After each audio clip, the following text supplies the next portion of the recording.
My next guest is Mr. Boris Collardi.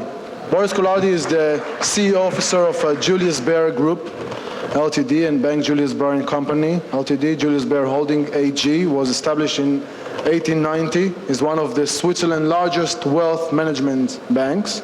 Previously, Collardi served as CEO of Europe, Middle East, and Northern Africa, and the head of special project, and a member of the Private Banking Europe Management Committee at Credit Suisse Private Banking. You have such a long names for that. London and Zurich. He is chairman of the executive committee of the Association of Swiss Commercial Investment Banks. Hello, Mr. Collardi. How are you?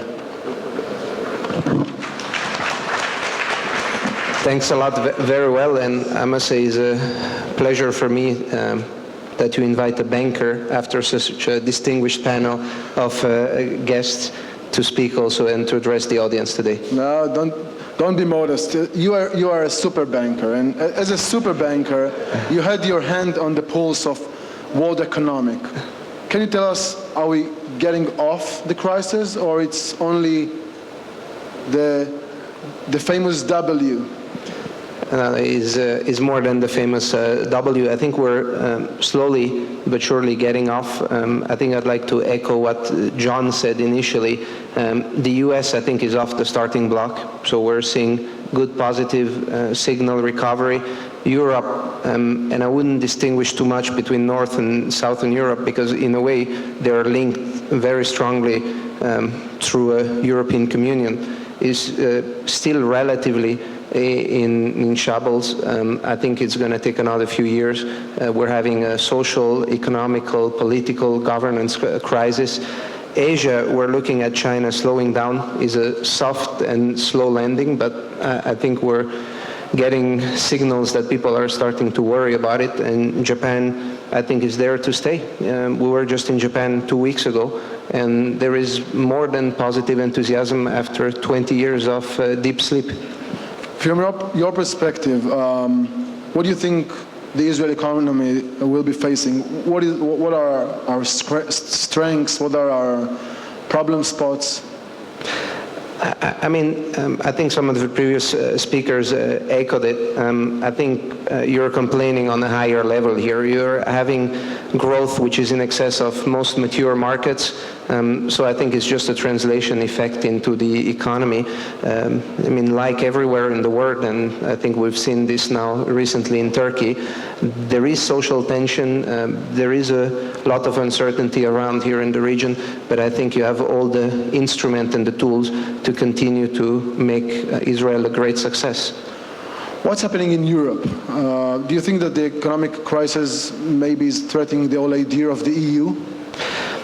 I think if you think back now for 12 months, exactly in June last year, people were thinking of the euro breakup as being an 80% probability, and people were starting to already draw out documents and looking at the legal implications of it. It hasn't happened for a very simple reason, that it's not that easy. And I frankly would not even want to start to begin thinking about what it would mean to have a Europe without Germany or without some of the countries. It would actually also be counterproductive for those countries exiting, because they also take advantage of the law of average. Maybe you'll help me to understand. I'm living in a village, which is a farm village. Every time that I'm flying over Italy, when I see their fabulous vineries and fields, I'm wondering to myself, how come that Italy, such a beautiful historical country, is in economic crisis? I mean, you're absolutely right. Probably Italy is one of the richest countries in the world in many dimensions that you can measure it, but is also one of the most bureaucratic, messy places to do any form of business. So as a result, is so highly inefficient that while on one side is the cradle of creativity and design and fashion and a lot of things, on the other side, they can't bring all the horsepower down to the ground. And I think they're a victim of a totally handicapped political system. You spoke about the Asian economy, and I want to follow up what I asked John Chambers and Waili Dai. Do you really think that Asia is the key for the next economy? And do you think that China will cooperate with the United States economy or be in confrontation? I think there are two sides to your question. Number one, it's a fact, and I fully agree with the previous speakers. We need the U.S. economy, but we also need actually Europe to move out of austerity and start to invest back into creating growth. We need China to be able to consume as an overall package to restore, I would say, a decent path for growth. China and the US, they don't need to have the same policies, and actually they probably won't have the same policy. They just need to somehow, somewhere, have some bridges and be compatible. But knowing a little bit, for having lived in Asia a few years myself, the mentality, I can't think of... Where did you live? I was based actually in Singapore, but I traveled throughout Asia for quite some time, and I would say the mentality is totally a different one. So I can't imagine that the logic of coming to a solution is the same at all from the onset, so the solution cannot be the same. What do you think the economic crisis did to world banking? You know, banks went bankrupt, and they were took responsible by the public for the crisis when it started. You know, the subprime in the United States and others. And trust is the foundation of banking. We need to trust you that the zeros and one that you put in are really there. No, look, I think 2008 was a wake-up call for everybody. I mean, not only for banks. I think for government in their relation with the role of banking financial services. We're not the pizza, but we're certainly the oil that makes a lot of the clogs run in the system. And I think since 2008, there has been a very strong movement, on the regulatory side, to make sure that banks cannot get into any sort of trouble anymore. And I mean, you've seen banks going bankrupt with all the consequences that we had to unfortunately suffer. And on the other side, there has been a very strong movement against basically the excesses of banking. And I think this will continue for another while. I personally think banking is still one of the greatest industry, maybe second to the movie industry, but it's still a great industry to be in.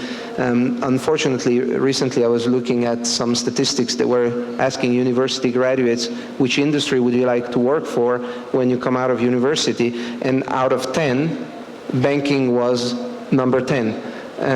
And that's something really that has changed. Journalism was 11. 11, or 9th, I don't know. Okay. Is it complicated to be a rich people today? I think it will become increasingly complicated to have wealth. I think the way to approach your wealth, the responsibility you have, the social acceptance of being wealthy, that paradigm is changing. So I think to have money, you need a good partner these days. You spoke about universities, and in your biography, it seems that no university has been mentioned.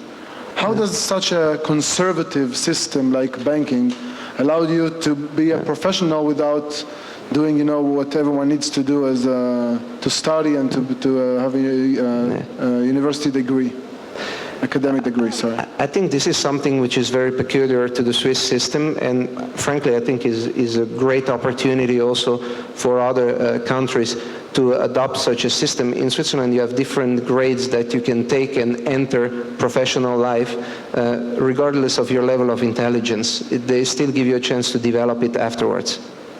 So it's not intelligence, it's about academic.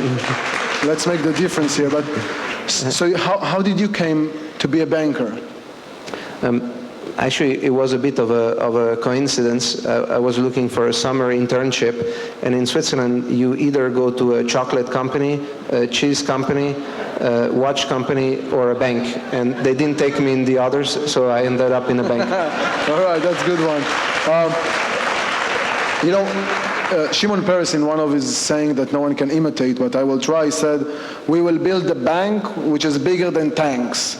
Well, this is true. We will build banks that are bigger than tanks, but didn't make peace around here. So maybe it was wrong by the equation? No, I mean, I'm sure President Peres as a long-term vision. So I'm sure maybe that will materialize eventually.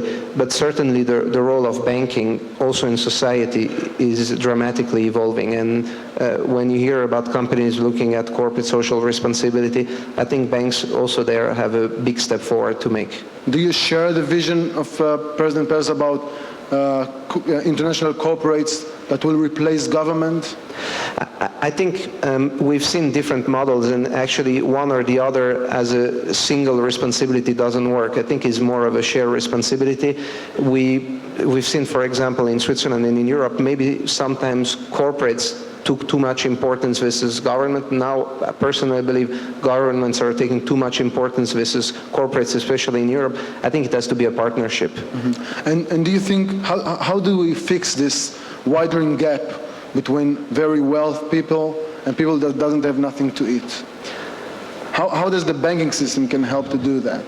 I mean, the banking system can help to do that in also talking to many of the wealthy, in engaging them. And I would tell you, there are many different dialogues that we have. One of the easiest is to talk to wealthy people about doing good for society. I think there is a very strong movement across the world that started in the US but is echoed in Europe and is starting also in Asia. Many wealthy people are getting involved in society more and more. Now I'm going just one for last quick question. You know, banking is a very sensitive industry, you probably know. Israel is a country which is the high-tech nation, the startup nation, we have innovation and all the great things that we heard today, and I agree with that. But we are placed with a risk. So what makes you as a banker invest in such a rough region? Yeah. I mean, I know it's contrary to I would say, the public belief, but sometimes we also invest when things still have an upside potential. Okay. And, so we are from that kind of the pile. And I would say I see continued strong upside here for Israel. We had a discussion yesterday with a gentleman about why investing in Israel, and I think it's a gateway to very many things, and this conference is the perfect proof of that. You have so many people from all over the world that gather here. It is a place where you can foster exchange. Finally, what is the best place that you like in Israel when you're coming over? I mean, we, unlike some of the other panelists, we haven't had yet the time to do the more cultural fun part, but I must say Jerusalem is an incredible city in many ways. We're looking forward to tomorrow have a bit of time to spend also on a social, casual basis. So on the way to the airport also, stop by in Tel Aviv also, so you'll get the full picture. Okay? We will. Right. Thank you very much, Mr. Collardi. Thank you. Thank you. Thank you.